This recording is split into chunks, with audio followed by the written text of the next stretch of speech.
Hey guys, it's me again. So I wanted to leave on part two of my life story.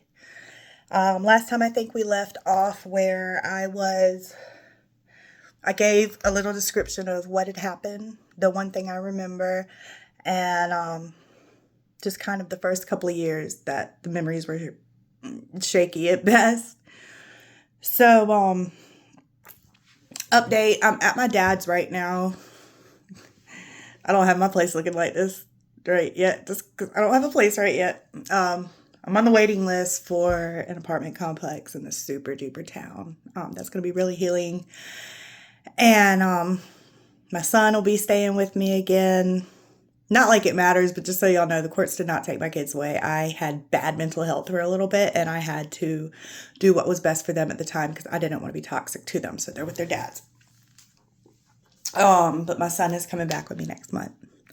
So, anyways, Um, and I think a lot of the reason that is when I was younger, like, yeah, my family loved me, but as you will find out in more detail in the story, I don't believe that they knew how to based on the circumstances.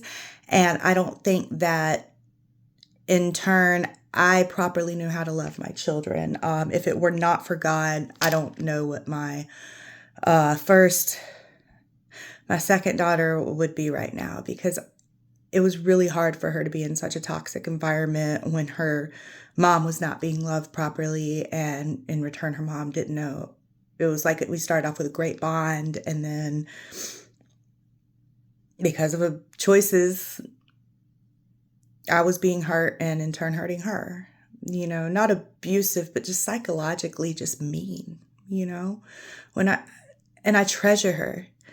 So I do want y'all to understand before I get more into my story, when you hurt somebody, it's so much farther beyond than whatever hurt you're trying to lay down on that person. Like, it affects their energy. It affects who they go treat next. So even if I love my kids, even if I'm like, just want the best for them, what good is it to do when I'm walking into the room and I just cried and that energy is just depressing? And when they want to go do something and I'm so sad I can barely get out of bed. Do y'all understand like the butterfly effect of the way that you treat people? So anyways, God, I don't even know where to start.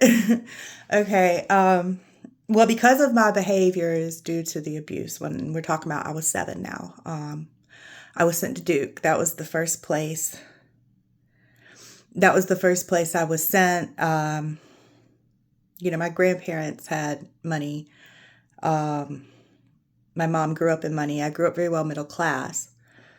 So I don't want to sit here I don't understand growing up poor. I'm not going to act like I do, but I also don't understand growing up at home. Okay. Money has a way of hiding the truth, bending the truth. And yeah. So I got sent to Duke to find out why I was fighting in school, to find out why I was being so just ugly at such a young age. I'm supposed to be being a kid playing with Barbies and I'm kicking people in the balls, like what's wrong? Um, I remember some from Duke. I remember that I did not want to tell them what was wrong. I remember my mother and my grandmother came to see me one day and we went to a park or something. So we're in the car and they asked me who did it because they said the doctors did disclose that someone had been touching on me. I was 7, remember. Um, so I finally told them. They told me that my cousin had been abused for 9 years and they were like, is that who did it? And finally I told them. I don't know how I knew 5 years or they knew 5 years or whatever, but apparently it started when I was 2. So we get back to Duke and, my parents are trusting everything they're telling them, which is great. I remember they took my blankie away. Again, I was 7. In normal circumstances, I probably shouldn't need a blankie by that time anyway, but we're dealing with a child that is acting out, parents don't know what to do, and is being touched on for 5 freaking years.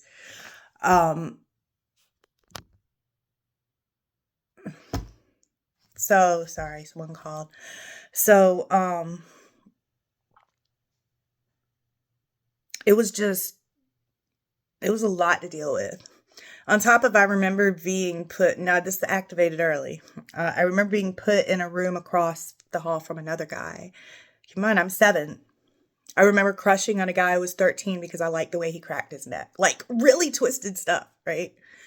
But the guy across the hall was 9. And he was like, show me mine, I'll show you yours. I'm 7. I don't even have them yet. Like, I don't have them yet.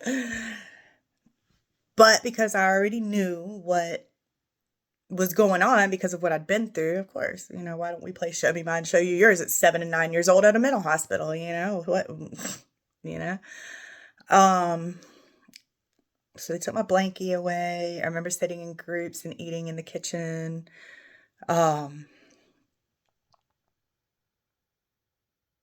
I also remember I was jumping in the van one time with, we were going on a group, maybe to a movie or a park or something.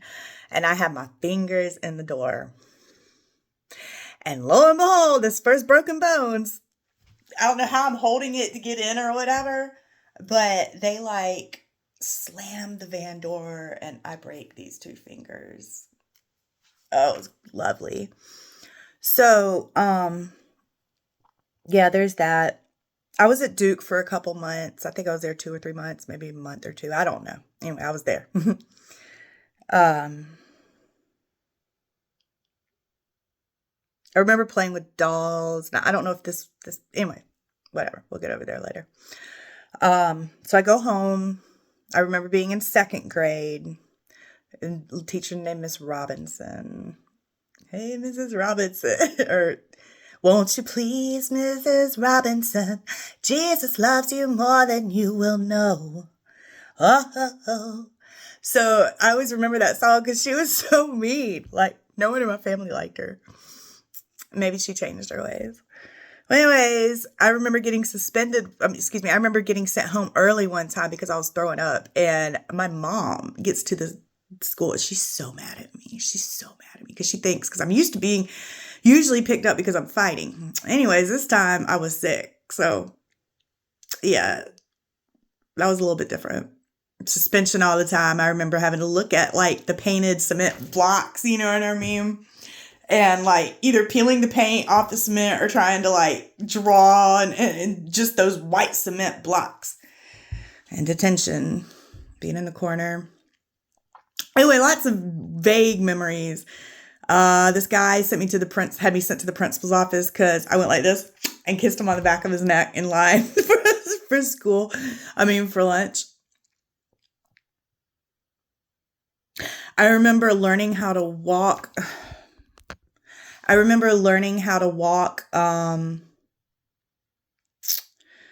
Down steps 1 foot at a time versus like boom, boom, boom, boom. I remember until someone showed me that I would go boom, boom, wait, boom, boom, boom, boom. I like very vague memories. But anyways, we'll get to part 3. I'm only 7 right now, so we're 20 minutes in. But I love you guys, and let me go see my son.